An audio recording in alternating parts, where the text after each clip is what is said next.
It's Tuesday on Your View. Welcome to the show. I am Murayo Afolabi Brown. As always, I have the ladies with me. Hello, Tokwe Makodige. How are you? I'm very good. I was going to banter on Wike's steez, the denim on denim look you give to them. You just like Wike's fearlessness, like courage, does not send you. And you might not like, some people might not like it because they feel like a politician, you're supposed to like be modest or you shouldn't be as dramatic as he is, but Wike is going to give it to you. Whether you care or you don't care, whether you say he's overdoing or he's not overdoing, he's just going to show up. And people have been analyzing the cost of what he's wearing. If we want to ask people's proof of fund, I think we should start both with politicians and high-ranking officials that if you carry a bag, how did you buy the bag? Was the bag a gift? If you're wearing a designer denim outfit, was it a gift? Is it on the salary you got as governor? So wearing jeans? Denim. It was denim. But really nice. Denim. Like, he had the stays. Yeah, but he can afford it now. He can afford it himself. It's good. How are you doing, Ramatu? I'm doing well. Today is my one and only sister's birthday. Sarah too, but we're only two in the family. We're only two girls. But today is her birthday. I wish you all the best. She's my gossip partner, my best friend, my small mommy. Love you so much. You? No, I'm older. Nice. Just two of you in the family? Yeah, just two of us. Oh my goodness, you're close, I'm sure. Yeah. Happy birthday to her. Happy birthday. Her name is Sarah too. Sarah too, Bashir Shehu. Yes. Fantastic. Thank you. Amaka Fresh. Like how many months now? Yes, how many months? I missed you guys a lot. I missed you too. Yes, so been trying to help out with the new collection for Yanga Lagos. Then we had the section of business law conference for the 18th annual International Business Law Conference in Abuja. Super amazing and everything, but most especially I want to give this. The gift was supposed to come earlier for my birthday for the ladies of Your View. So I want to give a big shout out to Magnisi. It's a Nigerian-owned brand, leather bags, like very exquisite. I saw the bag. Yeah, amazing. So she sent it for my birthday for the ladies of Your View. Yes. She does a lot of work with UNDP. I know Magnisi. You know Magnisi, yes. So you're getting the quality of stuff, and you're getting the bag. Yes. Thank you so much, Magnisi. We love you. Thank you so much for the bag. We're going to unveil it later. Yes. Thank you so much. God bless you. How you doing? I'm doing well. I'm doing very well. I'm just grateful to God. Counts down to birthday. I was thinking you'd be giving us different styles this week. Mariah did not do photo shoot. She's not even styling. Why not do photo shoot this weekend? Why will you not do photo shoot? Saturday, actually. So I'm thinking of having a cousin reunion. Have you started calling people? I'm only called two. What are you A cousin reunion. Like all my cousins, I always see them only at family functions. Hey cousin. I'm like, you know what? Let's just come. I've never heard of that one. I just coined it, cousin reunion. All my cousins. Family. I'm going to try to come from both sides and see if we can just get a nice hangout. Just come to the house and just gist and just catch up, gossip about family and the whole. I mean, I'm sure. So it should be fun, That's at least because it's Saturday and it's cheaper. I'm telling them it's only jollof rice and chicken, nothing else. Whatever else you want to bring it to. Bring it. It's just jollof rice and chicken, no fish, just water. I will try to do soft drinks. Try anything else, bring it yourself. Not gonna. This mandate season. This is you have to declare ahead. I declare because I told them that it's going to be from like 5 p.m. because we don't turn on the generator doesn't come on till around that time. So whichever way with fan you go enter. So you just wait until 5 o'clock. We can now. Brown said, "I will give you 2 hours of AC." So I just love it. 7 p.m. He's saying this as 2 hours. Wow. Anyway, so we're going to please come early so that AC will come on. But we need to be intentional. You can. I finished 120K in 10 days, and then I had meeting with everybody. And that same 120 lasted 3 weeks. So with life, you got to be intentional. Exactly. What was my budget to spend on power? If I see it's finishing fast, and we had that conversation. And these things, you have to be realistic. Yes. Let's go on a short break. When we come back, we'll look at the front pages of the review. Stay with us. We'll be right back.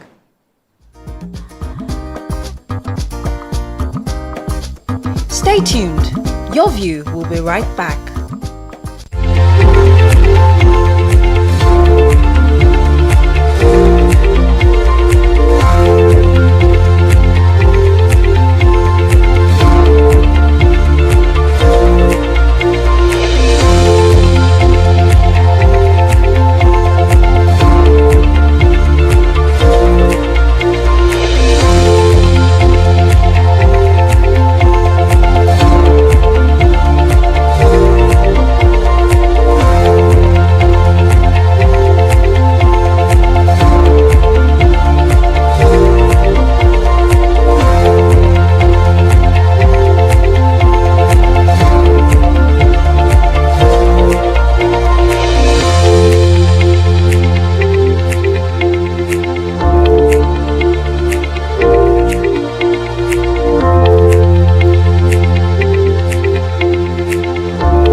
Okay, we're going to start with The Nation. 1 million applicants seek 1.3 trillion naira consumer credit loan. Customs impounds 844 rifles and over 110,000 ammunition and drugs. Okay, which story? There's some stories inside. 1 million applicants seek 1.3 trillion. Okay, we took that already, and we took that story. I think that's all. Okay, so I think I have the 1 million applicants. So more than 1 million applicants have made a cumulative 1.3 trillion loan request from Nigerian Consumer Credit Corporation, Credit Corp. They are among those eyeing participation in the consumer credit scheme of the federal government, due to go into operation very soon. No fewer than 2 million people are expected to benefit from the scheme by the end of next year, and I'm not even one of them. The scheme, a key campaign promise of President Bola Ahmed Tinubu, is programmed to enable Nigerians have access to soft loans to acquire properties that will make life easy for them. A report also said that, that there's a gender bias in the sense that 74% were known to be more men than women, and that the men were actually trying to get the credit for housing allowances, for vehicle purchases, unlike the women who were trying to use that for household expenses. They also said that they have a high percentage of credit to fund school fees and investments. The Chief Executive Officer of Credit Corp, Uzoma Nwaba, told The Nation that the agency was on the last lap of planning for the takeoff of the program. Yes, and he also said that the credit facility will be available to anybody that has modest income, and you should be able to have access to vehicle, solar panel, cell phone, laptop, education house, other things that are available to help quality of life, better. And that the great thing about it, that it helps you pay back after a prolonged period of time.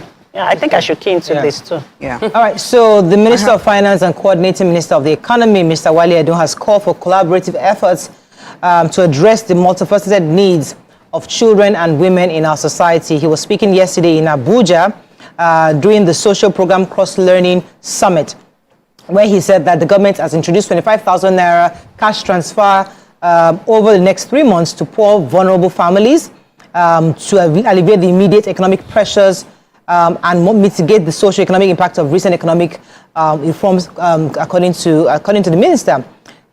So there will be a federal government is collaborating with UNICEF and other partners to emphasize the need for strengthened social protection systems to address the issue of poverty in our nation. So obviously this is an important social welfare program that the federal government is introducing in collaboration with UNICEF. Okay, so I have the story of the customs impound 844 rifles. They said the Nigeria Customs Services has foiled the importation of a large catch of arms and ammunition hidden in a 40-foot container marked MAEU 165396 from Turkey. It impounded 84 units of rifles and 112,500 pieces of live ammunition imported via Oni ports in Rivers State. They said the rifles and ammunition were concealed using various items such as doors, furniture, plumbing fittings, and leather bags. And they also said the value of payable duty on that container is about 4 billion. And the controller, Customs Adewale Adeni, also said that they also seized all the other items that were seized, the drugs worth over 13.9 billion. Imagine that. He said 3 suspects were in custody after the service got a detention warrant from a court. He said the illicit drugs were found in different cartons in 9 containers. And the shipments from their point of departure in collaboration with local and international intelligence agencies. That was how they got the information that they're expecting those kind of. So they trailed that container from Turkey down, even as it was going into other countries. They trailed it down to Nigeria. I wonder what happens. We need to bring in somebody from the customs or from the police to tell us what happens after. Because we see this in the papers and that's it. We don't know what happens. If it's confiscated, is it handed over to the police? Really what happens? What I would like to know is what happens to the people that bring it in. Do they successfully trace through to find who? And do they even burn the drugs? It's important that it's destroyed because there's always issues of... NDLEA always shows video. Well, I just hope that they'll be consistent because sometimes we hear that they burn it, sometimes we don't hear it. So hopefully. Okay, I have a story. The follow-up on the bombing that took place in Borno State. They said the death toll has risen to 31. Actually, it's now 32 because one more person died. Total people that were taken to the hospital were 42. 14 have been discharged. 26 people are still receiving medical treatment. The vice president visited. He was in company with the acting governor, Umar Usman Kadafor, Babagana Kingibe, Senator Ali Undume, and the Minister of Agriculture and Food Security, Abubakar Kyari. They also had the former ambassador of Nigeria to China, Baba Ahmed Jida, and the general director of NEMA and other government functionaries. In the visit, the vice president mentioned that he made personal donations to support the recovery. He said this was very gruesome, very cold-blooded. He quoted Delegiwa in saying, "One life lost in cold blood is as gruesome as millions lost in cold blood." And in speaking to reporters, he has condoled with the family. I'm however concerned about what the acting governor said. So the acting governor said, "We urge the people to accept this as an act of God." We started again. Yes, and I do not think under any there is not a we need to start it's with not it. an act of God. Yes. No, This no, is an act of terrorism. It is violence. It was suicide bombing. It should be named what it is. It is not an act If I of God. ever quit this job, I think I need to go and train some politicians on how to speak. Yeah. Because there's certain things you shouldn't be saying. You know, I remember Jonathan had said it to when the bombing happened in the United Nations building in Babuja. Yeah, like this happens that it happens everywhere. You know, so we just have to really caution our politicians on how to speak. And there was, for a long time, Borno has experienced All these relative bombings and- peace in recent, like, they had bombings way back, but it's like it's coming back. So this is not the language of someone who wants to deal with the situation. So saying act of God for me is not exactly a pleasant feedback, but they appreciated all the medical personnel that came in to rescue people and also appreciated the Nigerian army for walking into that place, even at the time when they were not sure what else would happen to rescue people. So amazing. I just got a job. Political language. Thanks to the Nigerian. I'm going to do a course on it. The Punch. Marketers fear high price petrol ahead of supply. Customs sees 18 billion naira firearms, talked about that, drugs from Turkey, and recover over 800 rifles. 27 killed, others injured in Kano, Ogun crashes. Lagos, Ogun top as internet users hit 164 million. Recapitalization, bank directors acquire 39 billion naira shares. Federal government revokes 870 billion naira road contracts, 2,270 projects suffer delay. Kanu plans appeal after losing with billion naira suit against federal government. INEC lacks power to conduct LG elections, like local government elections, says Yakubu. Okay, let's take one story before we're going to break. Who has that? Okay, so the Dangote refinery, what has been in the news back to back, the petrol from Dangote refinery will be hitting the market in the next 2-3 weeks. However, you know, they have just been giving us some, like, don't expect a whole lot because they said the price might even be higher than what is in the market right now because Dangote refinery, which is a 650,000 capacity refinery, failed in its attempt to get feedstock, which is the raw material it would use to process from the locally available international oil companies. So based on that, the marketers are saying, that's the major marketers are scared that the Dangote fuel might be getting into the market at a higher price. They said confess, I bet. non-supply of crude oil is a big challenge for Dangote. Everybody is just coming to the media. Let's go on a break. I don't want to hear anything. Let's just receive it. Let us receive it first. We'll not discuss price later. Stay with us. We'll be right back. Coming. Stay tuned. Your view will be right back. Some say learning is fun, but as a mom, Hello, Niger! The time is right because the prize is right here. Be a part of our turbocharged studio audience for a chance to win amazing and mouth-watering prizes on The Price is Right. Visit www.thepriceisright.ng or The Price is Right on social media for more details on how to participate. Registration is open to all Nigerians 18 years and above. Come on down, Niger. It's about time. The Price is Right is proudly brought to you by Smart Cash powered by Airtel.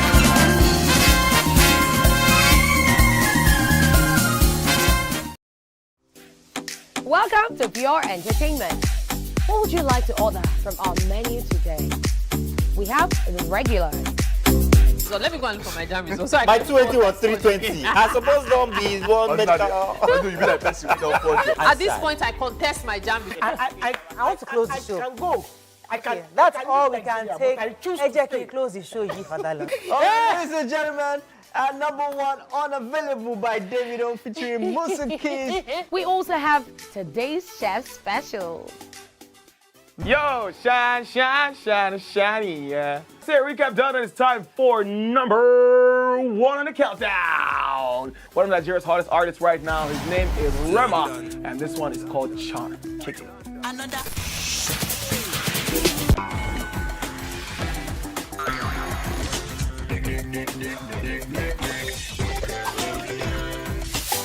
For dessert and a bit of nightcap, we have the nighttime and online specials.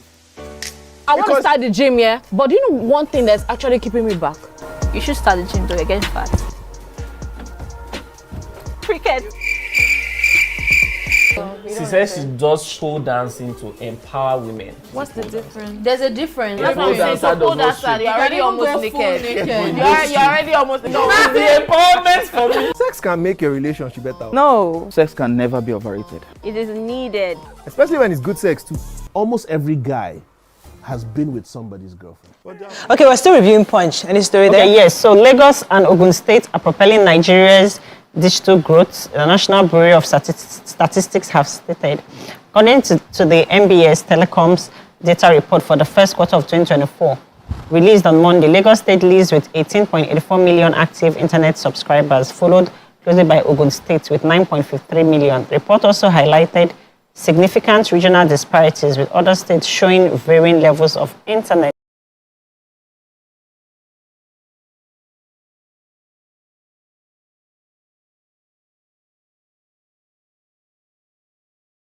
Like Kano State. It's been said that Lagos State has achieved a significant milestone. This be to enhance digital connectivity of fiber optic infrastructure. Mr. Leke also said that in 2027, Lagos aims to also have an extra 3,300 kilometers of fiber, bringing it to a total of 6,000 kilometers. I like the fact that in Nigeria now we are trying to utilize the digital space more, especially with Facebook now, saying that, agreeing that from yesterday, I'm sure most people don't know this, that they would start paying Facebook users with 5K followers in Nigeria and Ghana to earn money from digital content creation. Yes, but Nigeria, but most African countries were not part of it. So it's amazing that Nigeria and Ghana is with a minimum followership of 5,000 followers. So I'm sure that with this now, more people are going to get on online. It's going to also create more jobs for the companies, and then use of government to be collecting their tax returns. Exactly, of course. So I took the story yesterday. Sorry, Roberto. Banking sector recapitalization intensifies. We have lots of bank CEOs taking advantage of this recapitalization, acquiring about 39 billion naira worth of shares. According to this report, it said that analysts of the directors' dealings with the Nigerian Exchange Limited from the end of May to June, the bank chiefs have acquired about 1.86 billion shares worth about 39 billion naira. So, of which some of it is Femi Otedola, of chairman of FBN Holdings, who directly and indirectly through his the Calvados Global Services acquired that 6 billion naira worth of shares in different transactions to emerge as a majority shareholder in the banking group. Zenith Bank also, the Zenith Bank Providence Fund resumed its share acquisition, and also I think they were saying that it acquired about 45 million units of Zenith Bank shares, and the staff, the directors and members of management of Sterling's Financial Holdings, all of them took advantage of these shares, and many of them have acquired most of the available shares for the recapitalization. Now, those of us who are interested, I hope we still find shares to buy, because if all the bank directors and management have taken advantage of most of the shares available on these banks. Yeah. Okay, yeah, so I have the story on road contracts and projects. The federal government on Monday revoked the 870 billion highway contracts awarded to 3 construction companies, Entata and Sau, Mothercat and RCC, for non-performance. The Minister of Works, Dave Umahi, ordered the termination of the contracts for sections 2, 3, and 4 of the dualization of the Jana-Benin Road, as 2,270 road projects nationwide suffer delays. When he came into office, there were 2,600 roads that were supposed to be under construction. But he said so far, out of the 2,600, it's only 2,270 that have not been done. That means 330 have the contract for the 330. And so he said Umahi asked the contracts 24 hours after issuing an ultimatum to the contractors handling the various road projects to sit up or lose their contracts. He also said that he also revoked contracts that put at the cost of 870 billion at 2 billion naira per kilometer after an initial review from 121 billion naira. So let's see how this comes out and see how it goes. Just a side note, on the front page of going back to this, the picture of the police officer here, smiling. You're holding something that's been seized of cash of arms, and you're smiling. He's taking a picture. Taking a picture. You know, it's not about the car. It's like a picture is being taken unconsciously. Just smile. Just smile. There's a communication in what you do. This is not a good thing for our country. It's not a good thing for economy. You should be angry. Pictures of our police officers should not be lit beside celebrities who are undergoing trial or undergoing investigation. Yes, exactly. It doesn't look good. It doesn't look good. When I saw that one portable, that one just Daily Sun, let's move on. Daily Sun. On Port Rivers, we talked about that. The customs impounds over 800 rifles. IPOB, court dismisses Kano's 1 billion suit against federal government. Minimum wage, 26 states may be unable to pay the budget, according to budget. That's the minimum wage that is being proposed, that's 62,000 naira. Pandemonium as explosion rocks Zungeru hydroelectric dam in Niger. Gunmen shoots 1, abduct 20 in Ogun State. Olubadan, Makinde constitutes coronation committee. And NEDC submits develop new strategies for regional growth, says commission's boss. Okay, which story are we taking here? The sad. Okay. No, the sad one. There was pandemonium in the ancient town of Zungeru, Niger State, in the early hours of yesterday, as an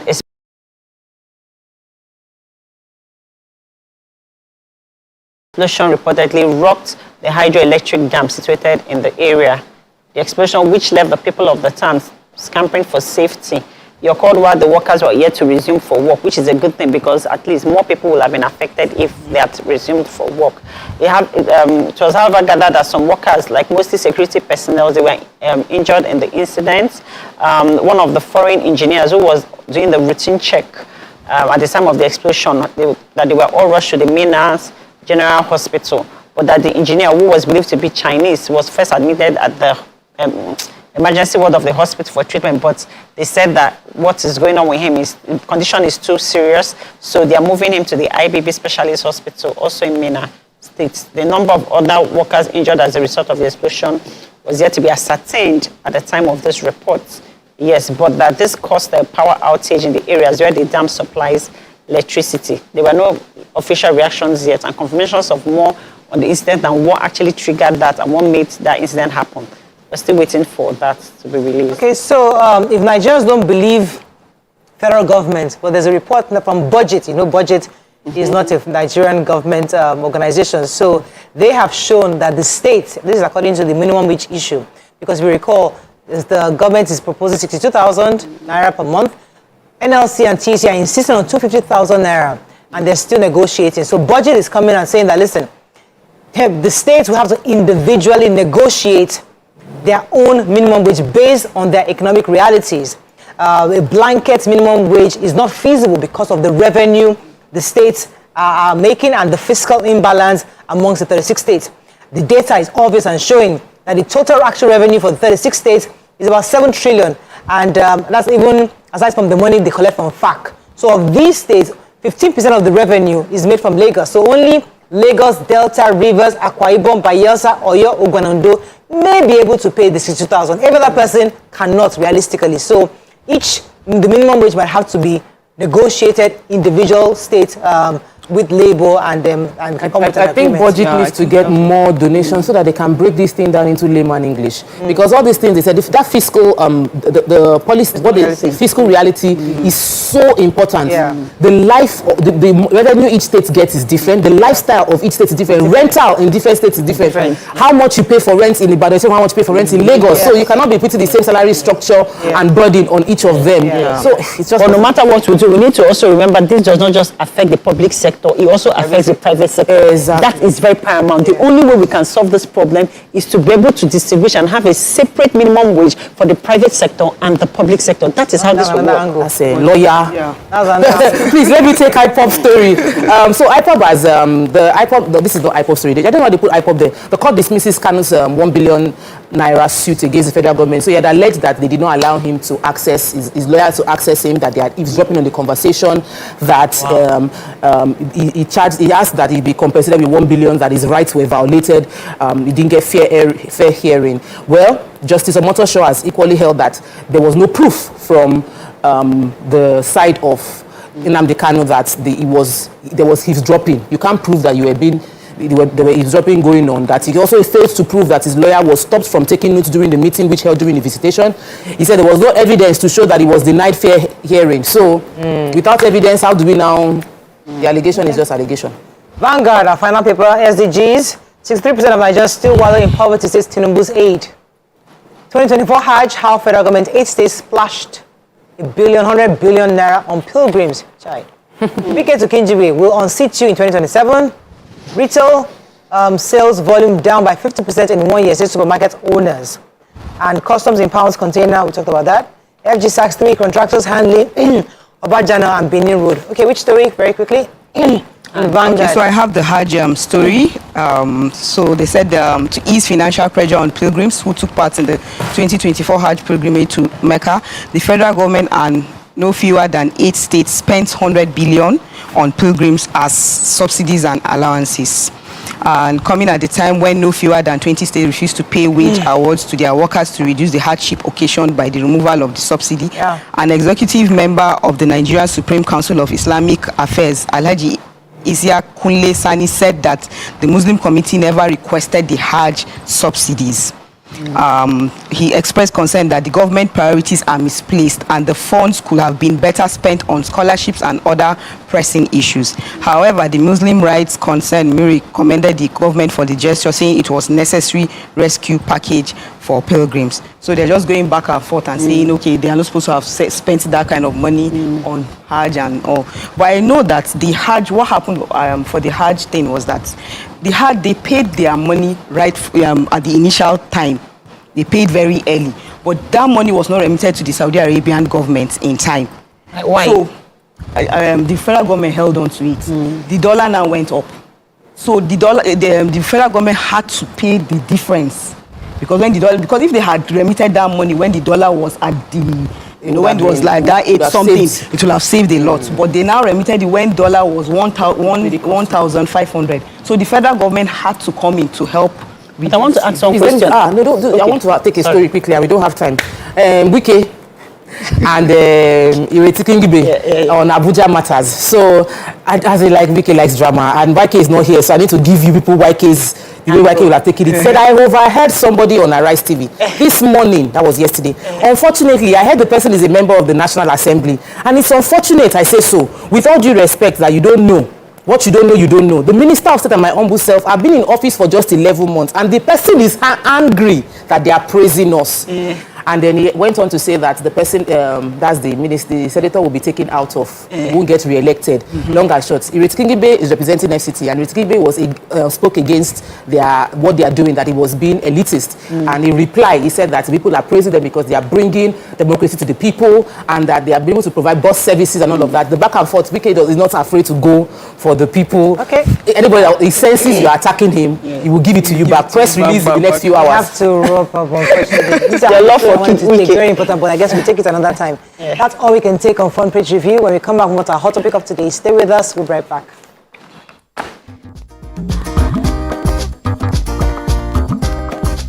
Stay tuned. Your View will be right back. New Rexona Advanced Protection Roll-On. for all day. So, have you ever wondered what happens behind the curtains of a man's mind? Or perhaps you're one of those who wonder what men talk about when they gather. Well, here goes. Imagine what it takes to put together the perfect cocktail. Or maybe mocktail. We need a bit of sports, a sprinkling of current affairs, some very deep topical issues, and last but not the least, a healthy dose of grumbling of those we love to hate. And yes, you guessed it, women.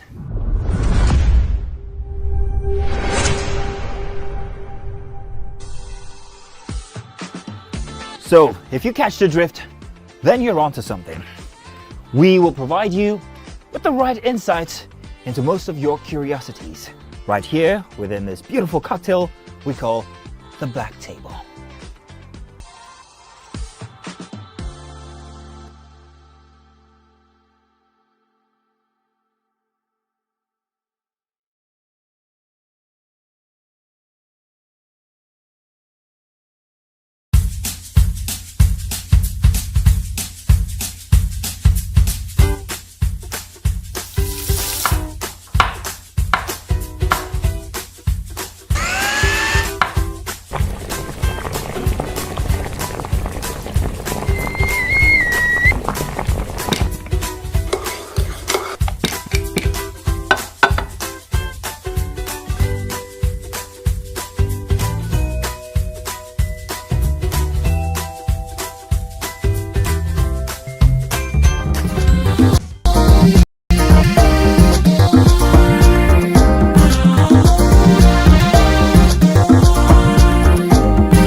Thanks for staying with us. So it's Tuesday, and one of the topics that is trending online, obviously, is the recent union of one of our favorite celebrities, Sharon Oja, and her heartthrob.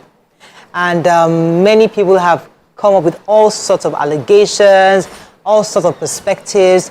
And the reason why we're discussing it is because we just feel it's important to discuss certain things that shapes the minds of our society, shapes the mind of our young people, and possibly contradicts what we have raised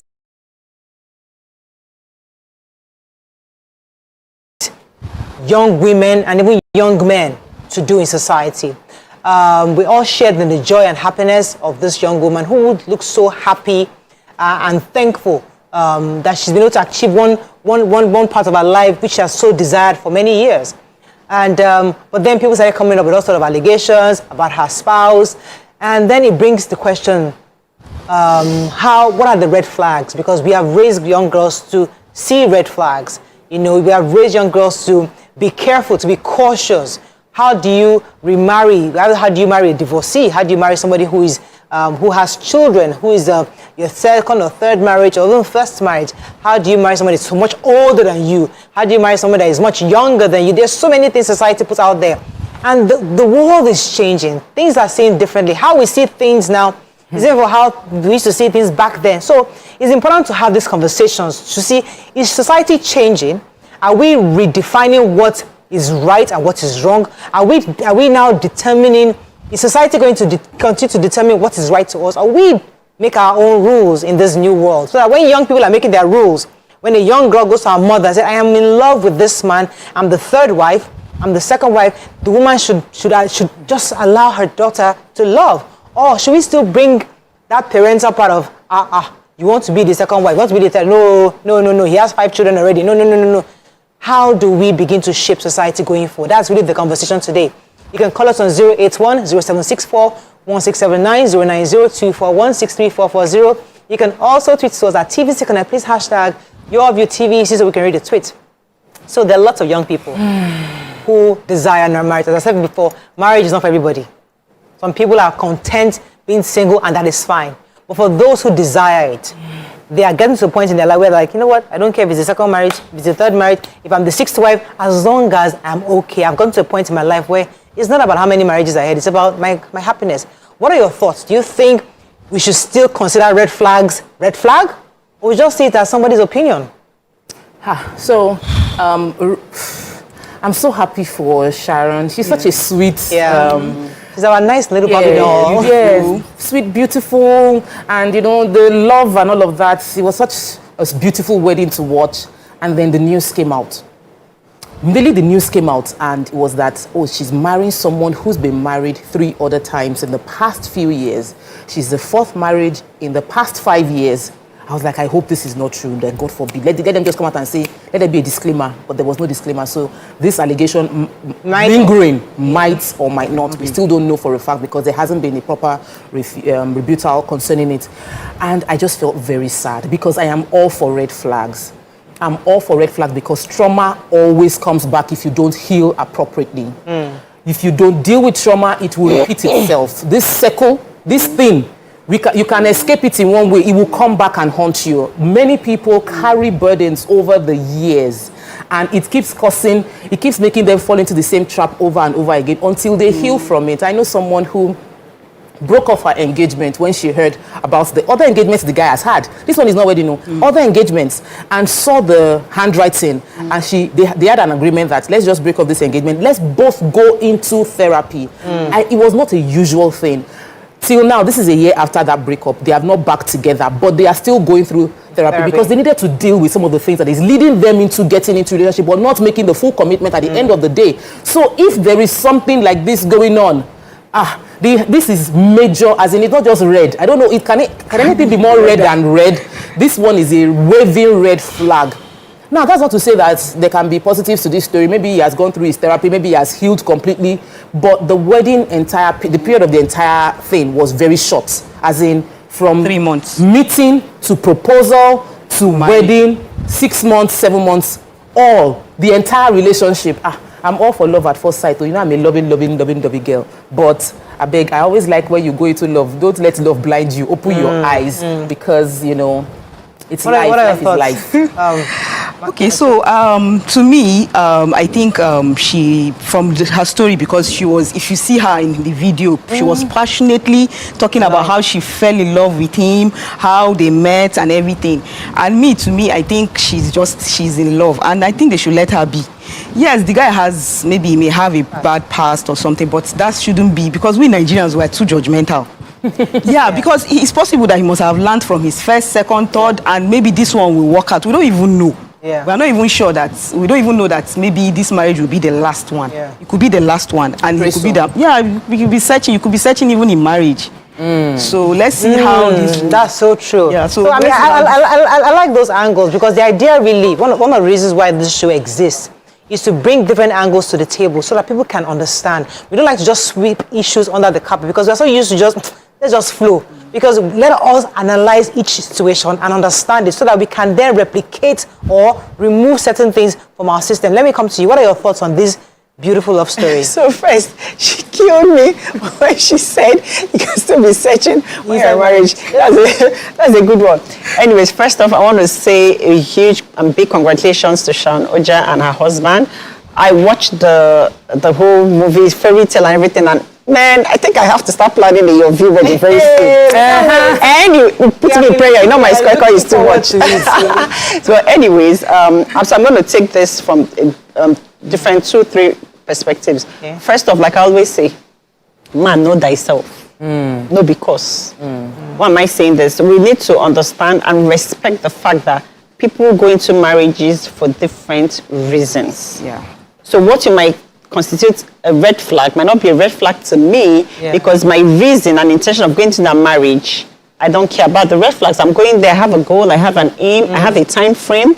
I want to go in and come out. Or I want to go there, stay there because I want to achieve something, right? And only individuals know the reason why they are going into something.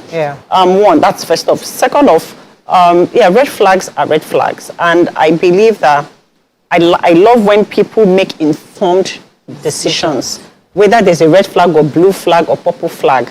Why am I saying this? If, for example, the guy was open enough to say, I've been married 3 times within the past 5 years, and then the lady or I am comfortable with that, and I'm making my decision based on an informed information I already have, it's up to me, right?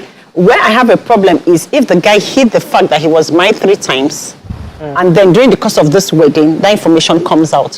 When you have an information already, you're an adult. Whatever you choose to do with that is your business. You understand? We need to respect people's choices and decisions. It's okay to make mistakes. You come out, moreover, nobody is tying you there. If it doesn't work out, you come out, 4th marriage, the 5th marriage, people are dying every day. Man, just leave. I love the way she was smiling and happy and glowing. If you have that in that moment, you're living in the moment. And if it doesn't work out, it's still okay. When I was younger, the reason why I'm not married till now is that, see, I'm an overthinker. And as an adult now, I'm learning not to overthink certain things. I would think the pros, the cons. I think 10 years. You are a lawyer. Yeah, and I think 10 years, I'll say, this marriage, can I see this guy waking up beside me the next 10 years? I overthink things, and then I just keep jumping and say, no. But now as an adult, I'm saying that I don't have to think beyond this lifetime. I'm not even God. Can I just be happy and live now? Supposing I finish thinking everything, then tomorrow everything just changes. Pack up safe. Pack up. Live in the moment. Live in the moment. What are the odds? Be happy. See, Nigeria and the world is so difficult. A lot is going on, right? If you can get happiness in this thing, and if she can get a child out of it or whatever it is that is her goal or aim in going into it, and for the guy too, can they live? Okay, I like that analysis. I mean, I like what I've heard so far. But my question is, this is the same society that would advise it. There's a young girl right now in church. Not a celebrity. She's doing the right things in her own mind. Going to church, going to midweek service, serving God, doing everything, and trying to do the right thing. Marry somebody who has never been married before. And then she meets a guy who, 3rd marriage, and she really loves the guy. Now, maybe he's even a Muslim, and she's a Christian, and she is just in love with this guy, and she believes that this is her soulmate. And then everybody comes to her like, red flag. First, this is 3rd marriage. Then he's a Muslim. Then, no, you cannot marry. And she's insisting. She wants to live in the moment, as Amaka said. I am in the moment right now. We are both in love. But society says you cannot, because this is his 3rd marriage, and he's not a Christian. How does she navigate? That's the conversation. No, so when I saw the wedding on Saturday, I actually told my husband, I said, this life is not balanced. It's not balanced. This life, the fingers are not equal. The life is not balanced.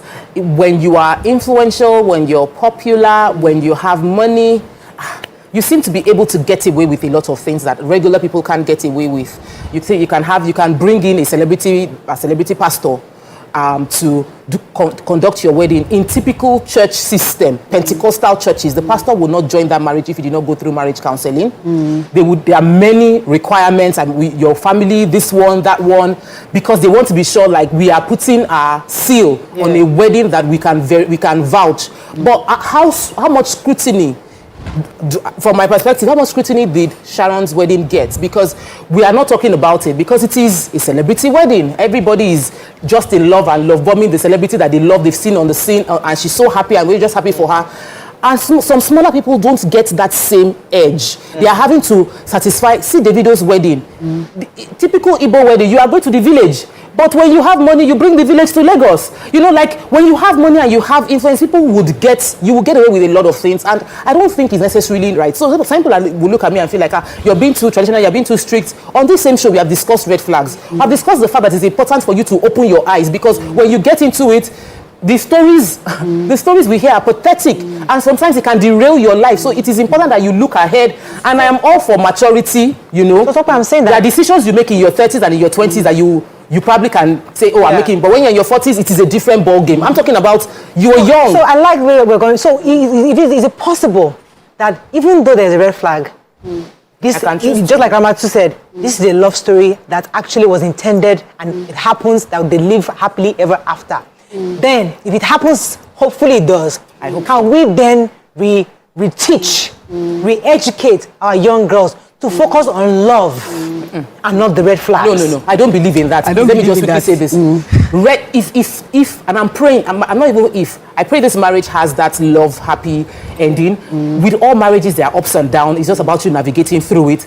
If, and I pray it goes through, what would have happened is that the two people have learnt their lessons. They have gone through therapy, maybe through someone or themselves working on each other. It is not just love that will give you sustained marriage. No. So don't focus on love if you see red flag. Focus on the maturity of both of you to handle the reality of the challenges that will go on in that marriage. Let's go on a short break. When we come back, we continue the conversation. Stay with us. We'll be right back.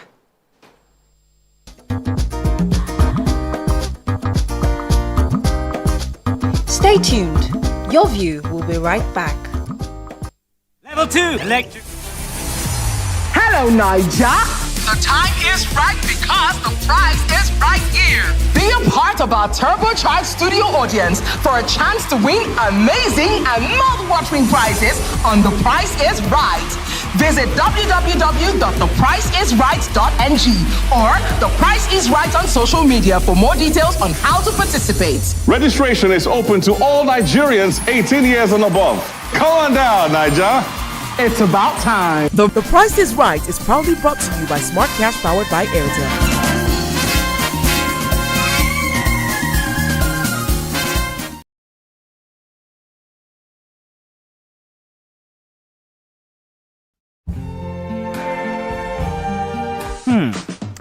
So, have you ever wondered what happens behind the curtains of a man's mind? Or perhaps you're one of those who wonder what men talk about when they gather.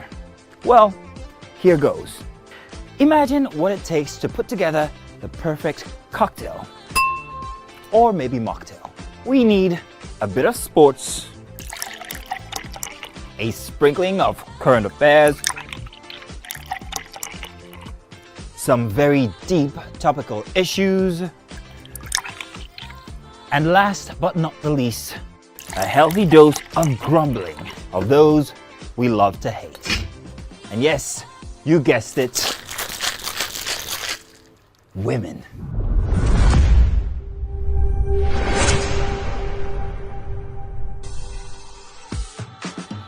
So, if you catch the drift, then you're onto something. We will provide you with the right insights into most of your curiosities, right here within this beautiful cocktail we call the Black Table.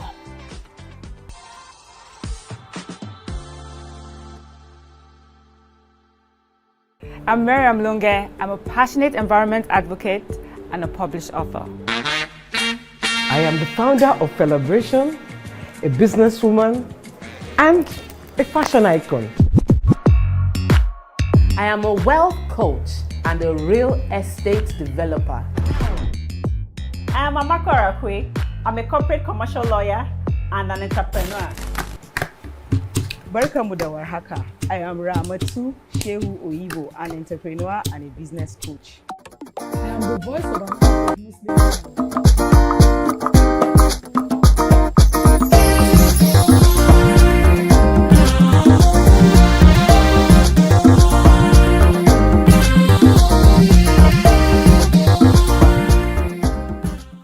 Thanks for staying with us. We're still discussing this beautiful fairy tale wedding that happened over the weekend. And one of the reasons why we're talking about it, because people are going to be asking online, why are they even discussing it? Is because of the regular folks, regular Nigerians that are forced to obey certain rules or are forced to adhere to a certain moral compass that society has forced us. And this is how it should be. You know, I get messages from people who, for whatever reason, the family says, you can't marry this person, you can't marry that person. And they really wanted to marry the person just because they were in love with the person, regardless of the social economic status. They just wanted love, but love wasn't enough. Because they just felt that, listen, my family says that this person, there's a red flag that I must not enter this marriage. Because of this red flag, I can't enter the marriage. So when we see pastors supporting marriages like this, when we see the whole Nigeria standing still for marriages like this, when we see even the celebrities participating, we're saying, okay, validating something. The girl, the next gen, the gendo next door, the Sikira, that want to do the same thing. Why are we all then against it? That's really the conversation. Should we then have people to fall in love with whomever, and if the marriage breaks, as she has said, it's okay. Let's move on. Let's not make it as if the divorce and breakup is the end of the world. In that moment, you're happy. Are we saying that girls should be allowed to enter these marriages? Okay, for me, love is not enough to keep a marriage. Love is not enough to keep a marriage because there are so many things that comes in when you get married. At some point, the love dies. And when it dies, what else? It's not that it dies, maybe it reduces or something. When it happens, what next? What now happens? Okay, so where you were saying something like maybe the guy is a Muslim and the person is a Christian and all of that, before you even get attracted to someone, the person will have some qualities that will sync with what you want already. So religion is part of it. Love, yes, it's there, but there's more in marriage than just love. Right. So I think love is not enough for you to just have, and then you say, yes, you want to live in the moment and everything. Issues can come up in marriage, and you need other things. Like, for example, if you are in a marriage, maybe something happens, you need the scripture, you need the Bible or the Quran to lead you through those problems. You read through, and then you get through those kind of problems. So I don't think love is enough for anybody to. Do you have any comments on social media? Well, I also want to say that people can change.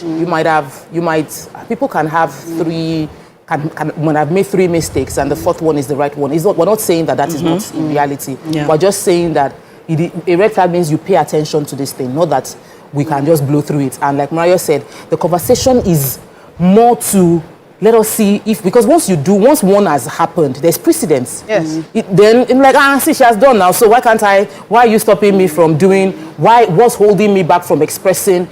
And sometimes we think, let's live in the moment. And I'm all for being present. But when we live in the moment, the things we do in the moment impacts our future.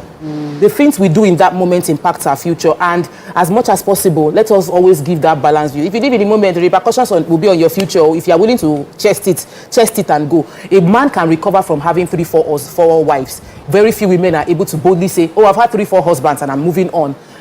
Our society isn't that fair. And it's sad. It's not right, but it's happening. So we celebrate the few women that are able to get that 2nd marriage or 3rd marriage because it is not normal. They'll start counting it for you. You have children, you have married once or twice, you are old cargo. But for the men, we'll talk about this and then we move on. So let's just... So I'll talk I'm going to talk from the pastor and the church perspective. I'll talk from the maturity perspective, and then I'll talk from a personal perspective. So for the church perspective, I've never believed, one of those people that have always been against that the church does pregnancy tests for people before. I think that's violating your personal space. That's too invasive.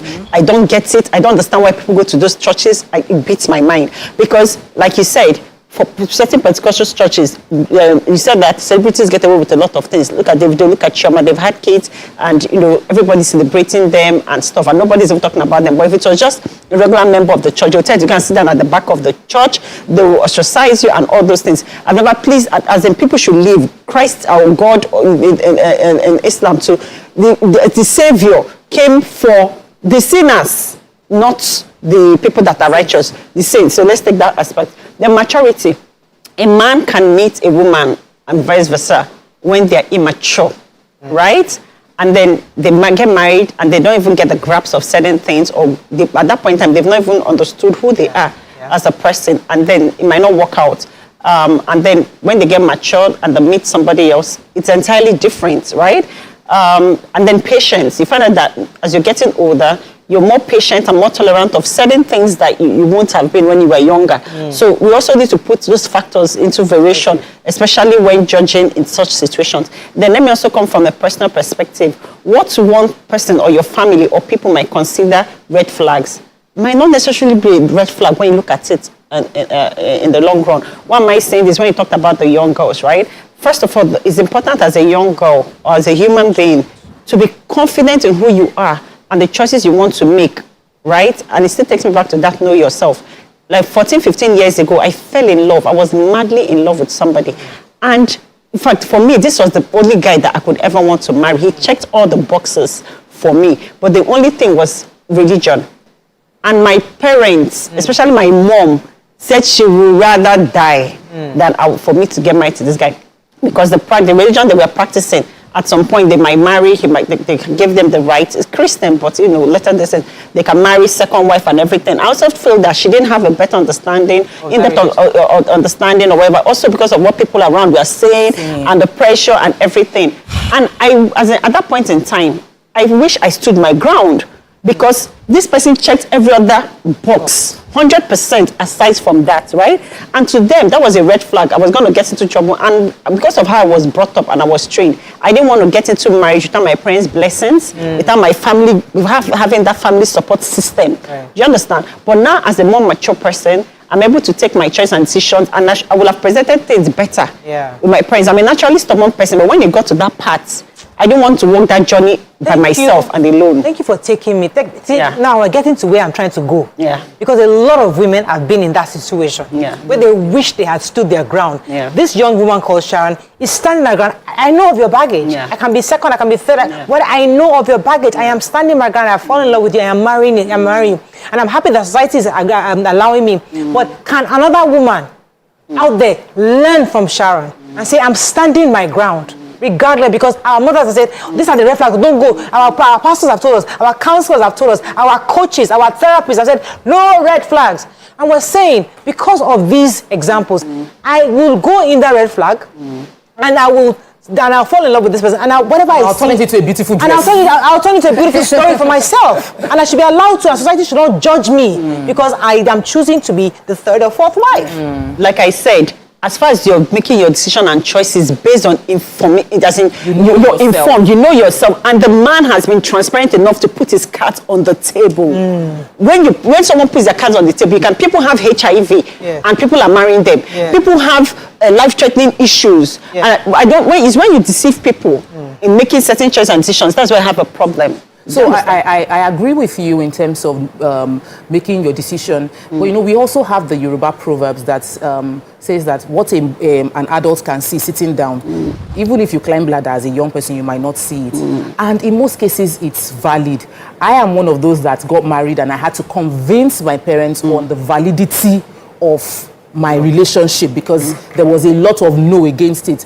I went through a long process to do the convincing. However, I knew myself enough to know. I also went to Kilometer Mariah's church to go and pray and just be really, really like, I'm sure this is what I want to do. Came back home. So I get what you're saying, and I really don't want it to be like one is fighting the other, because both can be true at the same time, depending on who is making the decision, depending on the maturity of the person making the decision, and the ability of the person to stand by their decision. Exactly. Even with career paths, some people, their parents will say, don't do this career, this is not the career for you, and somebody will say, I am going to do it, and they succeed. The parents will collect the money at the end of the day. They would enjoy the benefit. So we must be you must know yourself. You must have the discipline and maturity to hold onto your your convictions, regardless of what anybody is doing. Because you cannot please everybody. You can't. Some people will look at you and say, even this single guy you're marrying is from Edo, in my own case, or is from this place, is from a broken home. We hear those ones. You cannot marry somebody from a broken home. So that happens. But it's also important to realize that I understood that my parents. So let me pause you. Samson has been holding. Good morning, Samson. You're live.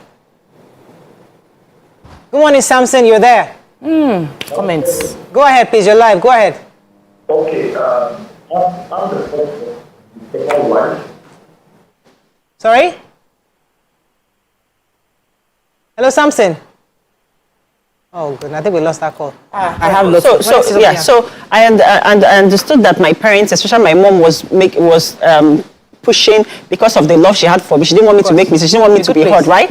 But then I also want now, for parents to realize that you should also love your kids and love me to also enable me make my mistakes and my choices, and even if it goes bad, you come and you welcome with an open eye, and I know that I have a home to come back on 100%, that you support me regardless of whatever choice. It's my mistake to make, it's my life to make. So you can love me so much, but allow me still live. Your choices are not my choices. Love that. You understand? The people live a lifetime without ever finding love, without ever knowing what love is. There's that feeling, and then people always ask me, Amaka, why have you still not made that choice of settling down? I say, because there's a butterfly I felt earlier in my life that I'm still looking for. And if I don't feel that way, and if that person doesn't check on the boxes, I don't want to compromise on that, because this person treated me so amazingly well. Why do I want to compromise on I have to go on a break, but I love what you said. Why are we not allowing young people to make their mistakes? Stay with us. Yes. We'll be right back.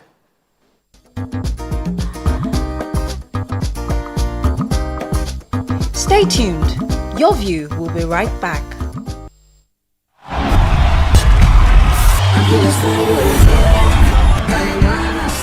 I'm Miriam Lunge. I'm a passionate environment advocate and a published author. I am the founder of Celebration, a businesswoman, and a fashion icon. I am a wealth coach and a real estate developer. I am Amako Arakwe. I'm a corporate commercial lawyer and an entrepreneur. Barka muda warhaka. I am Ramatu Shehu Oyibo, an entrepreneur and a business coach. I am the voice of an average Muslim woman, an hijabite, and a lawyer. I am a polymath and a serial entrepreneur. I am Murayo Afolabi Brown, Managing Director, TVC Entertainment. I'm a media consultant, producer, and broadcaster. The ladies of Your View are made of women from different professions, tribes, cultures, and religion. Join us every Monday to Friday as we share our views on topical and social issues.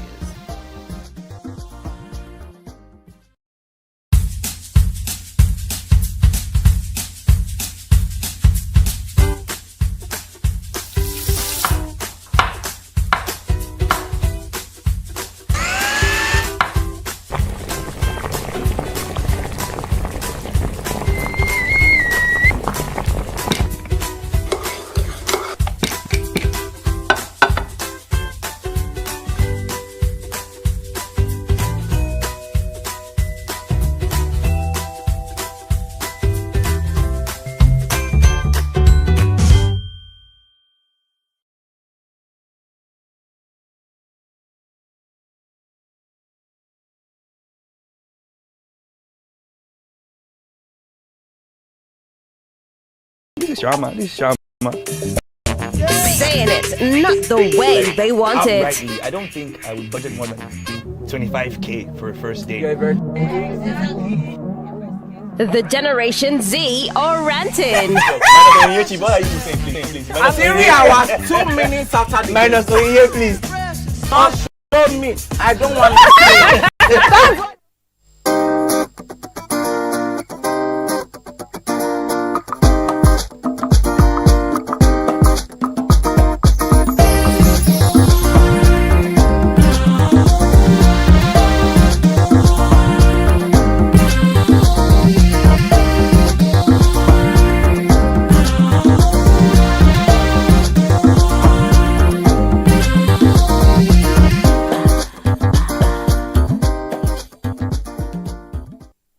Thanks for staying with us. We're still discussing this wedding over the weekend. And there's something that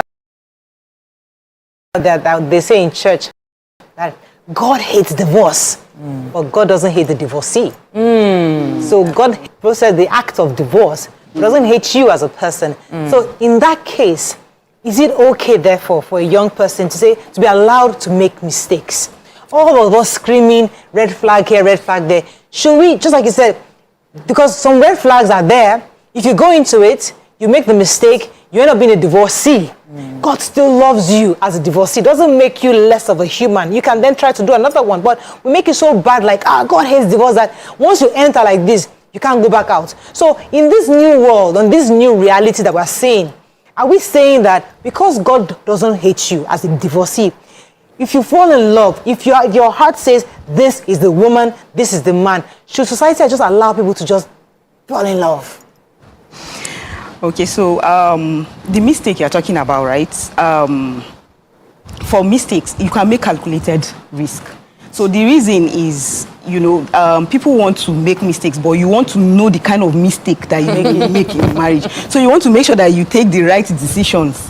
The ones that you can make now, you take the right ones before you go in, so that to avoid some kind of mistakes. I remember when I was going to get married to my husband, we had tribal issue. He ticked the box of the fact that yes, he's a Muslim, I'm a Muslim, but the next this thing was that me, I'm Hausa and he is Igala. And my dad was like, why Igala?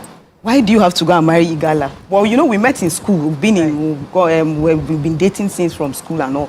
And my dad was like, why would you want to marry Igala? My dad was coming from different perspective, because I already have a cousin that I was supposed to get married to. And that cousin is somebody that I play around with a lot. I was like, why would I get married to you? You that used to play sand and then come and get married to you. I didn't just want to get married to him.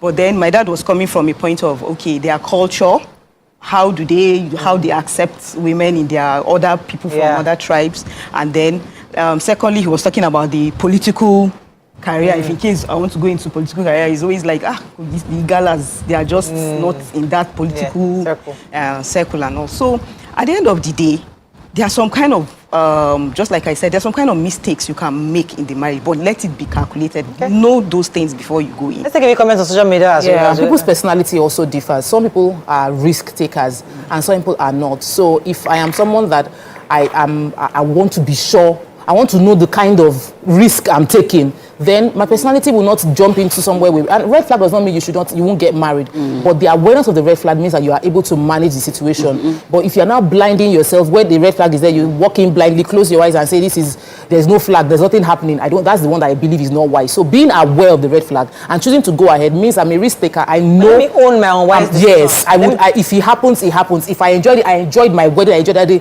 You know with your full chest, this is what I'm going into. That's what we're trying to advise the younger ones. Not that they should now say, but not in the one of they're already punching you. You see that the guy has a history of violence, putting his partners in hospital and punching for I saw my mother being beaten up all my life, and if my mother and she survived, and I see a man who already slapping me in the university. It's a red flag, but for me it's not a big deal. I'll just be something. I have chosen. I have chosen to marry a man that is going to slap me.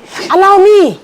Because don't come and judge me based on how can you allow this person to be slapping you? I have allowed it. I'm okay. My mother was slapped all her life and she survived it. I'm entering the marriage and my husband will slap me and I'm okay. Society shouldn't judge me or tell me it's a red flag. It's my choice. I'm an adult. So that's what we're trying to say, that if we're allowing people to just be, let's stop giving all the various angles. Let's not be the ones to tell them what is a red flag. Let them enter. And then if they make their mistake, but be wise enough to now decide to step out. Once you feel that, no, this red flag, this first punch almost killed me, and they go. You know, so I mean, that's really the conversation. Let's take a few comments and we wrap up on this. Karim says, you better stop overthinking. If Choma had overthink like that, she wouldn't have married Davido. That flawless person you are looking for, they never born him. Ruth says, the Bible is a book of relationship with God and also what God expects us to do. The church is there to uphold God's standard of love. The church is not an anyhow place where anything goes. Is of the opinion, Fiona says, Pentecostal church do church blessings, not wedding, if the lady is pregnant. So Yetunde said many young ladies have lost their lives due to poor choices when choosing a life partner. In Western world, women are protected. In Nigeria, it can be life or death choice. Good luck to the lady. Okay, that's all we can take on this segment, but really in a nutshell, we wish Sharon and her husband the best, because the truth is that she's an adult. They've made a decision to be together, and we really indeed hope that the love lasts as long as forever. So, and those others young women who are also looking to marry somebody who is flawed in different ways society has defined as flawed, you would make your decision and then you see how you're able to live with whatever decision you make. But I think that's really what we wanted to learn from this, because the same eye and lens we're using to look at the Sharon, we should allow the girl next door to make her own choices and trust that her choices are right for her as an adult. I think that's all we can take on this segment. When we come back, move on to the next hot topic. Stay with us. We'll be right back.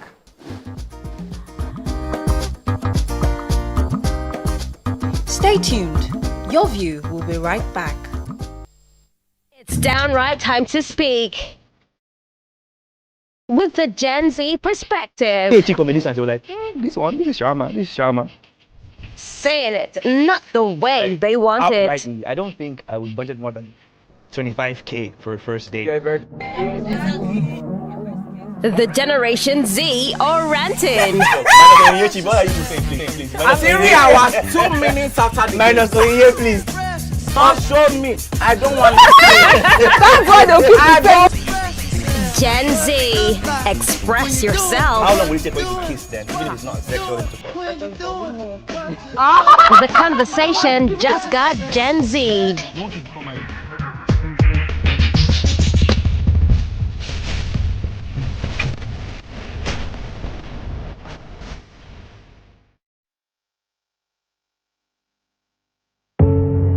Doubt and fear doesn't occur at the canvas, it shows in the canvas. It shows the conation of raw earthen material slabbed, stroked and molded at a pace provided by the doubt and fear.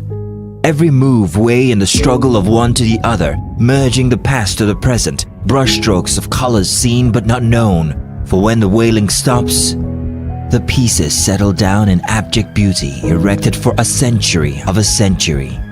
Speaking, advocating, protesting as the arts are meant to be.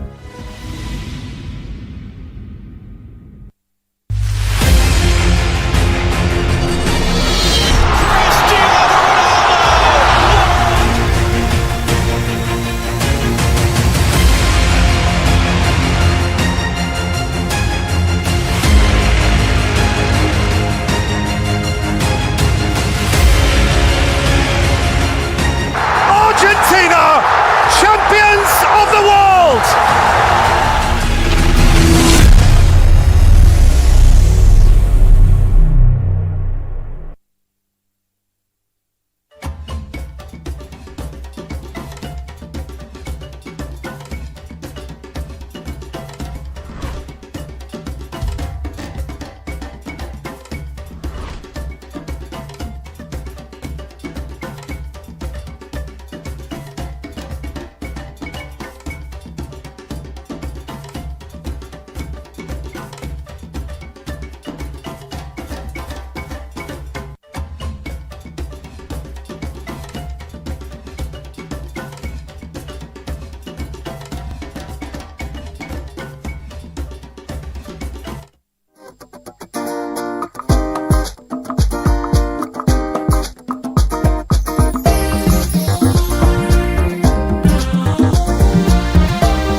Thanks for staying with us. So our next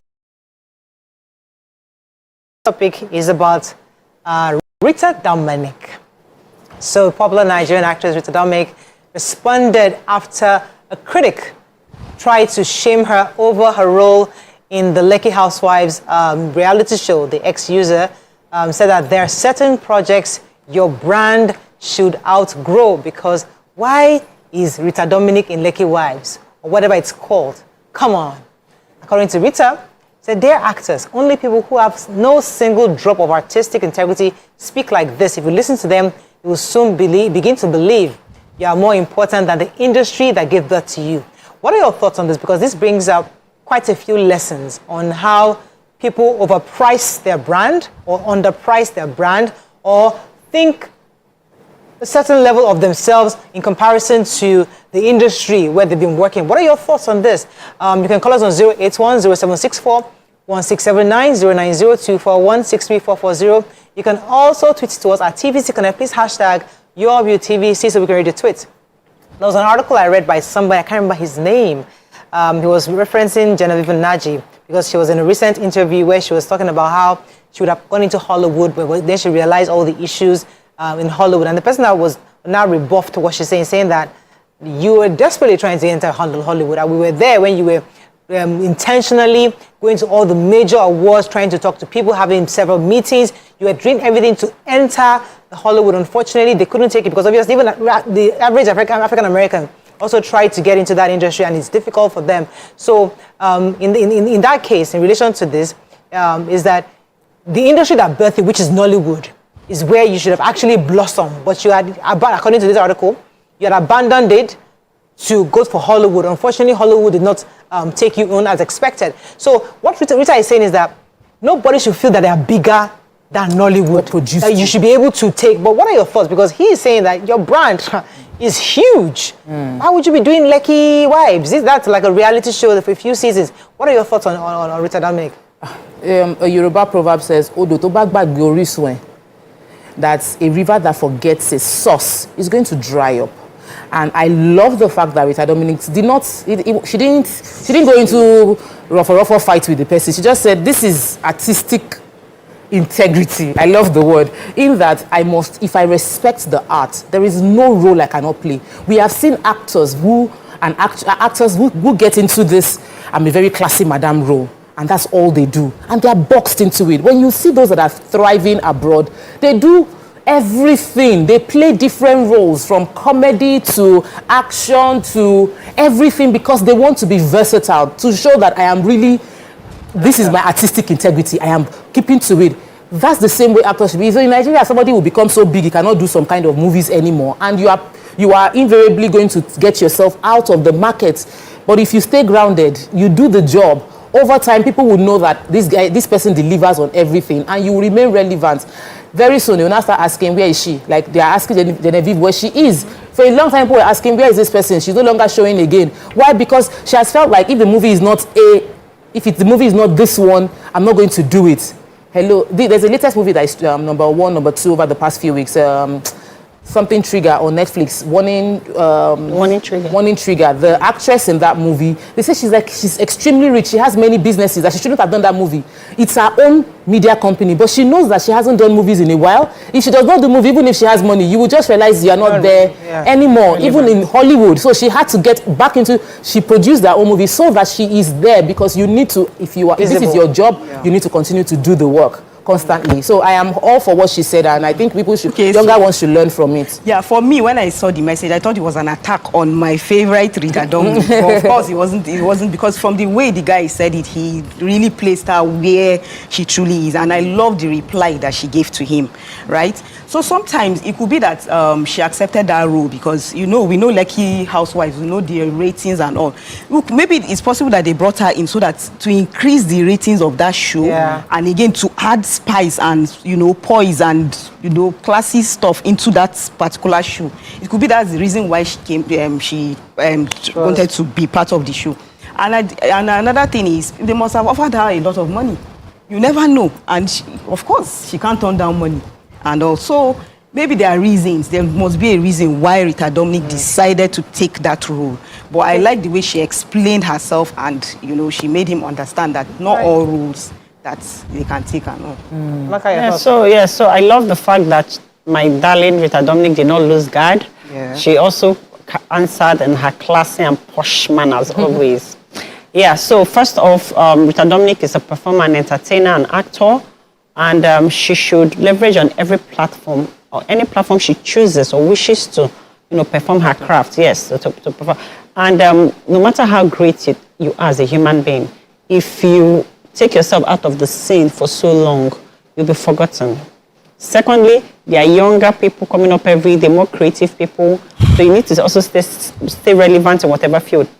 The mistake we also make as humans, not just in Nigeria, is the fact that most times we let the noise around us, disturb us, and then we're no longer listening to our inner self. Why am I saying this? Most times people just assume that you're bigger than who you are, or that your brand is bigger than actually how it is. So for the PR team, I would say for any PR team, for any brand that is like that, you would say kudos to you, because that means the PR team, they're doing a great job in terms of branding, right?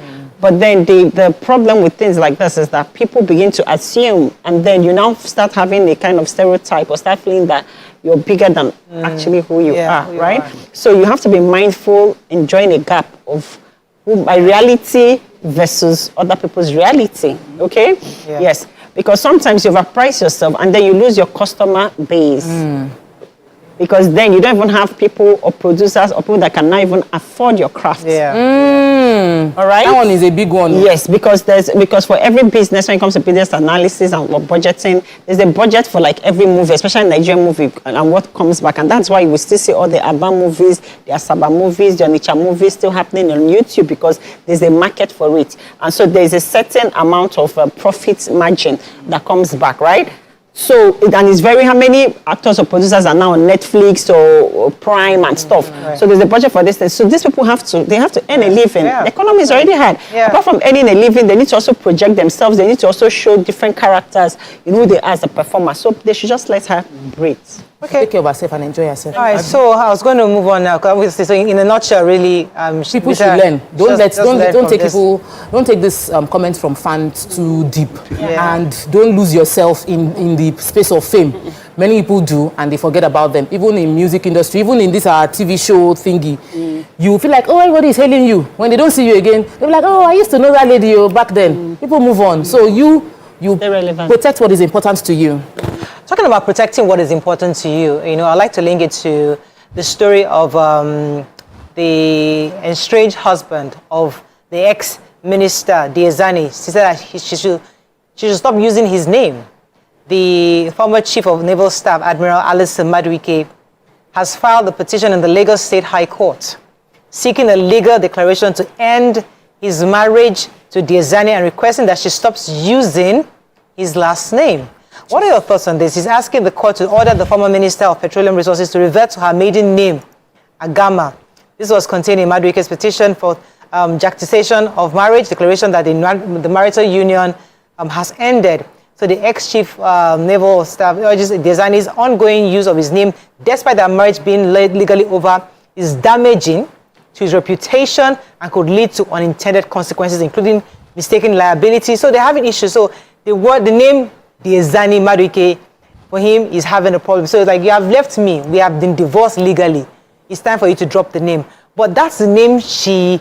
That's the name we know. I didn't even know there was anything called Agama. So in your view, do you think she should drop the name, or do you think it is wrong for him to be? Because divorced women use their husband's name because that's the name they've had for years, and it's their name. I don't think the person that advised him to make this announcement did a good advice, because really I don't know who the former Chief of Naval Staff is. The association of the name is only based on those who know the relationship that they had and those that are in close contact with him. For those people that are reading it, it could be any Madueke they are referring to. Like in terms of Diezani, and if they Google Diezani, they will find out that they are divorced, because it will be on the name would raise the flag. Anyway, there's sometimes we go to different countries. Because when you fall, everybody will now come and be climbing on you. But there were good times in the marriage. Now and she has children. And she's going through challenges now, and they are now piling extra to join. No, but he's saying that even for the children's sake, possibly for the children's sake, we're going to school, you're Madueke, and they're wondering, are you the daughter or are you the child? So he's also trying to protect their legacy. That listen, don't come and stain me with the issues that you are going with the courts. What do you think? So is this saying that the children should drop? And I want to be clear. No. Is this saying that the children just her? So what has that got? If I'm still answering Madueke, as a child, I'm answering Madueke, and people still pull it up, they still link me. Regardless, are you going to take out all the Alice and Madueke that is on the net already, even if she changes her name? I think the man should just rest first of all. Then secondly, because then secondly, because like. This is not even an issue. Why are you making it an issue? Maybe she's using the first name and the last name. So it's Diezani Alison Madueke. Yes, now. So if it was just Diezani Madueke, it might have been more straightforward. Okay, but so he wants... She has like the way I have compound name, the first and last name. So it might... Once you see the name, you might mistakenly think it's the man that you're talking about. But I can decide to wake up one day and go and file for change of name to start answering Morayo Brown. Mm-hmm. There are so many Morayo Browns. Mm-hmm. There are not many, but you can choose to be one of them. I can choose to be one of them. That's the reality. Like I said, it's a name. Anybody can do paper publication to answer and get any name they want. I need us to understand where this man is coming from. He's a family man. He's an ex-chief of naval staff. He's not a small person. He's not an anyhow person. He has assets that are attached to him, his name. He's divorced a wife for whatever reason. And the wife, unfortunately, she has quite a bit of baggage with the law, both locally and internationally. So he's saying, Auntie, I have divorced you. Please remove my name from your name, because anytime they type in Alison Madueke, I am Alison Madueke, it's affecting me. So go back to your name, Diezani Agama, which is who you are. So that when Diezani Agama comes out, all your allegations follow you. My own children cannot be betrayed with these allegations against you. So that is the issue. So that's where he's coming from. I like the way you broke it down, because right now I just did a Google of Alison Madueke, and the first thing I saw was her. Okay, her. No, his name is Alison. Like you're not Madueke. Yes. What you can do something now, Mr. Madueke? No, it's not even that. When you Google my husband's name, you will see me. You will not see him. So you now have to be sure that, because and there's something that very early on in my marriage, but that would be like, we are together. Anything you do reflects on me. Yes. And so, but they are no longer together right now. she filed for a divorce, and yet everything she has done is reflecting on him. Is reflecting on his name, is reflecting on his brand, is reflecting on his ability. He probably would have supposed to get some opportunities, and once they see who he is, Alice Imadi, when they check him, they want to check him, but they see her and they see her baggage. Yeah. Which is a valid. Do you know why I said it's not valid? Prior court judgments, petitions, everything that has gone on with the type who was former petroleum, everything is still there on the net. It will not. If she changes her name now, why would they remove it? If she changes her name now, then when you now Google former petroleum minister or anything, what will still come out is that is Madueke. Do you understand? That is on the records and what are you talking about? Public records and stuff. So even if she changes her name, maybe out of bitterness, though. That's what I'm saying, because it has no reflection on anything. Legally, because all these things are on the internet. And is he going to now go and then get an IT person that they should wipe everything and change it to? No, but eventually, once if she changes to Diezani Agama, eventually, as all the articles are coming, the new articles that are coming, eventually will drown those ones in the past. Saying this is the person we're talking about.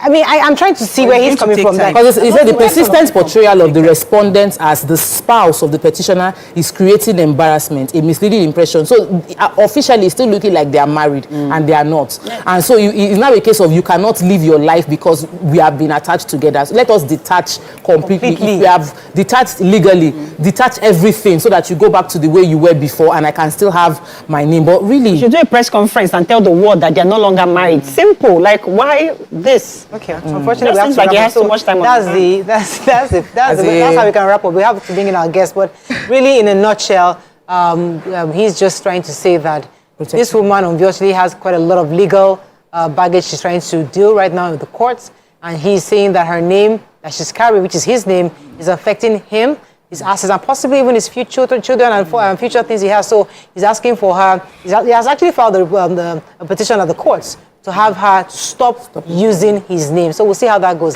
That's all we can take on the hot topic for today. When we come back, we'll bring in our guest for our Tuesday health segment. Stay with us. We'll be right back.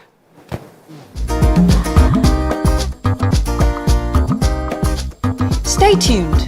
Your View will be right back. The time has come to experience the power of faith, music, and praise. Welcome to Pure Entertainment. What would you like to order from our menu today? We have the regular.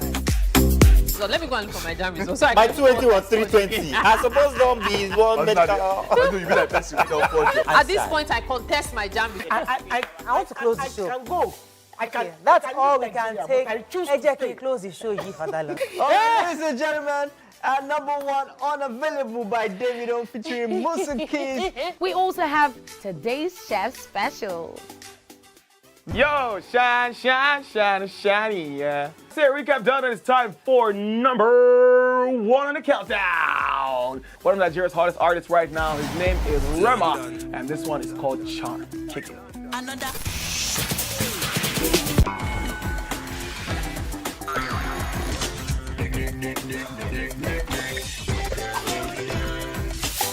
For dessert and a bit of nightcap, we have the nighttime and online specials. I want to start the gym, yeah? But do you know one thing that's actually keeping me back?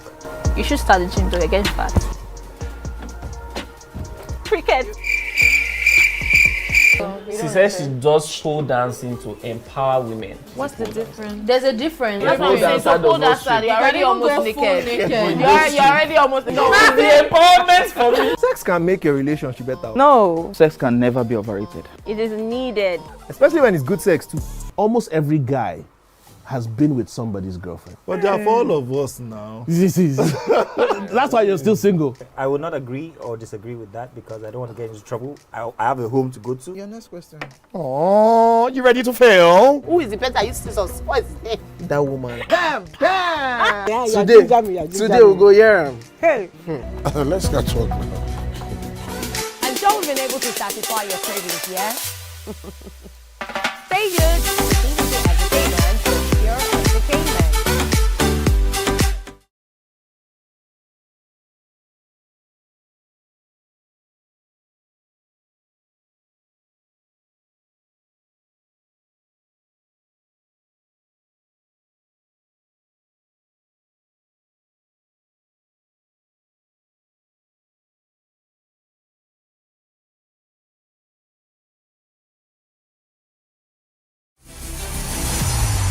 now, Niger. The time is right because the prize is right here. Be a part of our turbocharged studio audience for a chance to win amazing and mouth-watering prizes on The Price is Right. Visit www.thepriceisright.ng or The Price is Right on social media for more details on how to participate. Registration is open to all Nigerians 18 years and above. Come on down, Niger. It's about time. The Price is Right is proudly brought to you by Smart Cash powered by Airtel.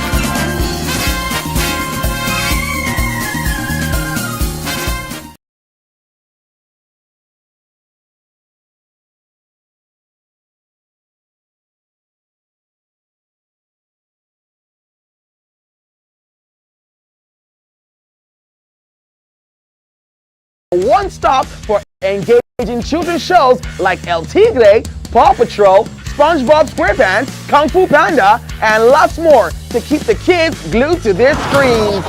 Catch us on Mondays to Fridays at 4 p.m. to 5 p.m. and Saturdays and Sundays from 7 a.m. to 9 a.m. right here on TVC.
Thanks for staying with us on our healthy segment on Tuesday. We'll be discussing scoliosis, which is the curvature of the spine. And joining us on the show is a consultant orthopedic and spine surgeon, Dr. Adetunji Tolushe. Welcome to the show. Welcome to the show, sir. So when we hear scoliosis, we just wonder, what exactly is it? Okay, right. So scoliosis is a lateral curvature of the spine. To put it simply, the spine is bent sideways. Okay. There's a side bending of the spine when you look at it from the frontal view. Okay. Normally, our spine, when we're standing straight upright, the spine should be straight. But in scoliosis, there's a bend to the side. There's a lateral bending, lateral curvature of the spine. Okay, so is it a birth defect? Right. In some instances, it can be. I mean, so we classify scoliosis as idiopathic, which is the commonest. That is of no known cause, and usually that begins to develop about the age of adolescence. So we begin to see from about the age of 10, between 10 and 15. Wow. That's when we commonly see that, and that's what we see being displayed on the screen. So that's the commonest variant of scoliosis. The inborn variant is less common, but that also occurs. But can you stop it from getting worse, especially as it happens before puberty, when the bones are still, the person is still young, not still tender? What can be done? Exactly. So the whole idea of creating enlightenment about scoliosis, because like I said, it's seen amongst adolescents from about the age of 10, and it's commoner among girls, so among the girl child. So the ratio is about 4:1. Some studies have reported 7:1. That is for every 7 girls that you see, you only find maybe just 1 boy. So it's far more common in girls, and it's worldwide, so it's not peculiar to us as blacks, or regardless of skin color, whether you're black or white or whatever your skin color is, it's a global thing. So one of the ways around it is early detection. So if it's detected early, then there are modalities of care to slow down the progression. Because usually about the age of adolescence, that's when we have the growth spurt, the pubertal growth spurt, when the girl child begins to grow and then begins to develop the secondary sexual characteristics, and then height, there's increase in height, so the curvature worsens, and then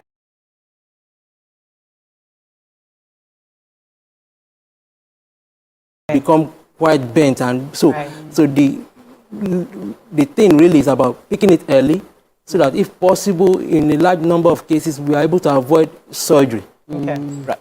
So one of my worries when I saw, I've seen this in a few materials before now, I always felt like maybe it was based on dietary deficiencies. Maybe they didn't eat right, or like the one where you see rickets, like maybe they are dietary deficiencies, they're not having enough calcium, or they are not, maybe they did not sleep in the right position. I just always feel like it's something external.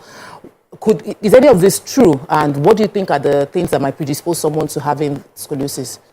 So as we are talking about this, the commonest variant, the idiopathic one, now some of those things you've mentioned really are not the cause of scoliosis. So it has nothing to do with diet.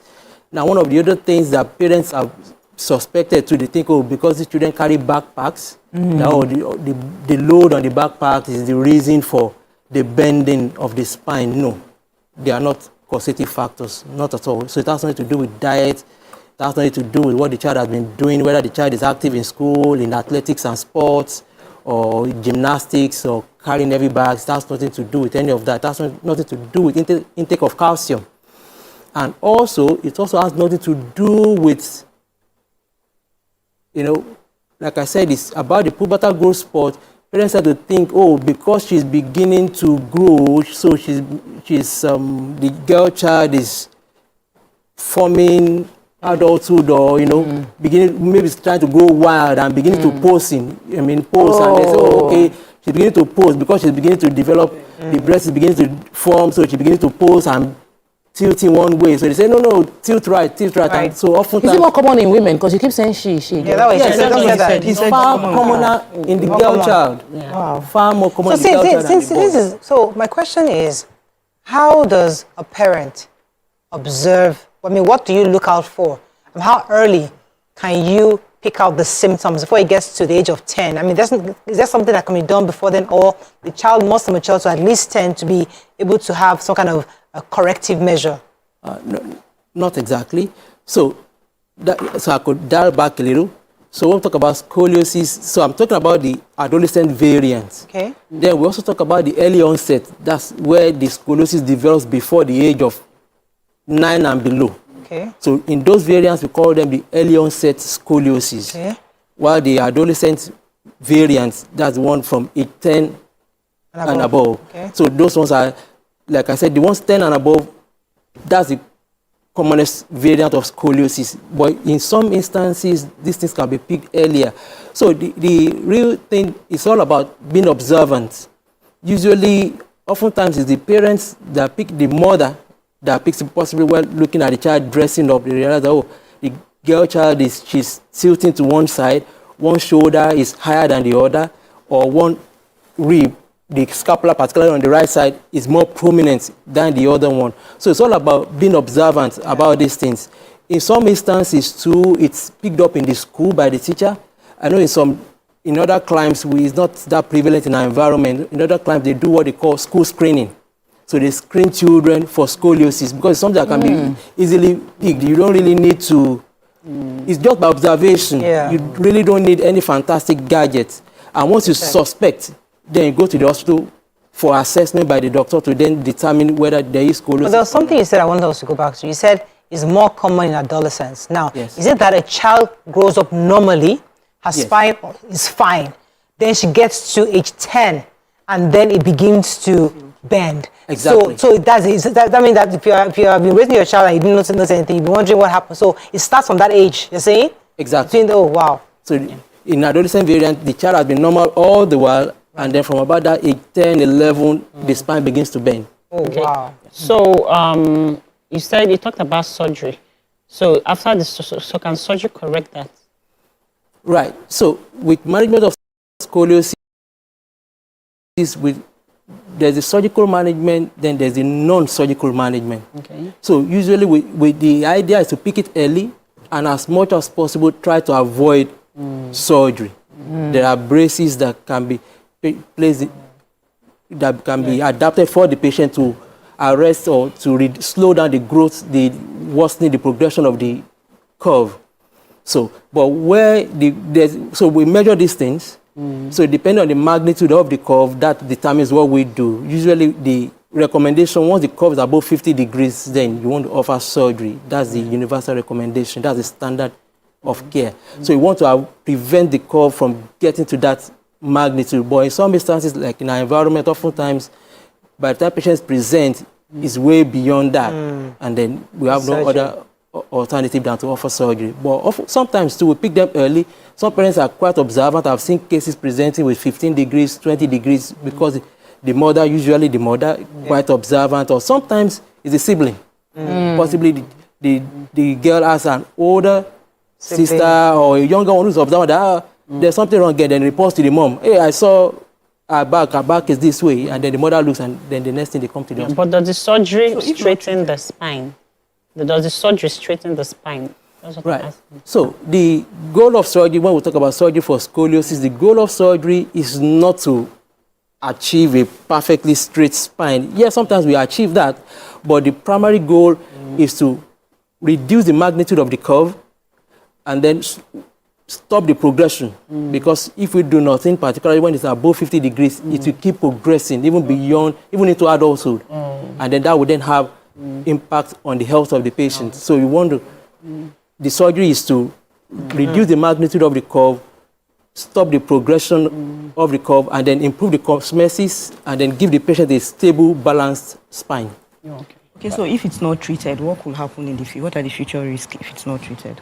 Right. So if it's not treated, particularly where the magnitude is more than 50 degrees, it keeps progressing. Usually it progresses about the age of, about 1 degree per year. So as that further progresses, because the spine is bent out of shape, arthritis will set in much earlier with back pain. Then, of course, to depend on the magnitude, if it's quite severe, because we know in the chest cavity, that's where we have the lungs and the heart. So that will impact on the patient's ability to breathe well. So particularly in those with severe curves, they have recurrent chest infections, and sometimes that could lead to early death. I'm seeing some pictures of the braces. How disruptive are these braces in Nigeria? Because this looks like they're foreign. But what kind of braces do we have here in Nigeria? How affordable is it? And how disruptive of your daily life is it? Because, kids and going around with braces can be very quite funny for them. Right. True. So the braces, which is one of the things, the counseling I give to the patient, because usually they are adolescents, they are young girls, so they are smart enough. So one of the things I impress on them from the get-go is that the brace is discomforting. And it's not discomforting because it's a brace formed in Nigeria, globally, even in other climes where I've had trainings outside of Nigeria, even in the Western world. Let me be more direct now. Even there too, the girls come to clinic and complain about the discomfort of the brace. So it is discomforting. But, well, you can't eat your cake and have it. So it's just about counseling, preparing their mind to know that, okay, you have to bear this discomfort, but then it's not permanent. It's a temporary thing. It's just for this period of the growth spurt. So usually we monitor them for about a couple of years till about the age of 16. Well, we keep monitoring their bone skeletal maturity. So till they get to that point where we can then stop the brace. So just let them know that, yes, this is just for the time, it's not forever. They wear for years. Absolutely. So they wear till about the age of 16, 17. Usually by that time, a girl child would have attained skeletal maturity. If it's a boy child, we may want to wait a little longer. So, but like I said, in those instances, the curve magnitude is between 20 and 40.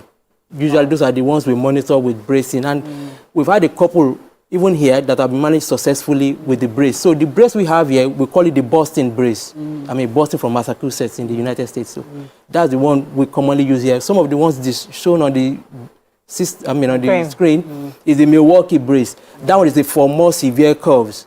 So that's the one where there are also tries to immobilize the neck region too. That's the Milwaukee brace. Yeah, that's one is a Milwaukee brace.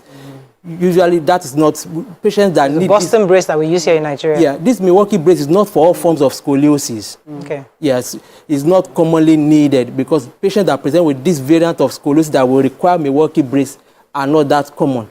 The majority, a Boston brace is just suffice. The Boston brace just takes care of the trunk alone, so the neck is spared, right? So, and they wear it under their dress, so it's not something that will be obvious. Visible. It's just the discomfort that they it's just feel. the discomfort because it's hard and then it is restrictive. But otherwise, no one would know except somebody who hugs the girl or her body will know that. Okay, I've seen the image. Yeah, but I hope that.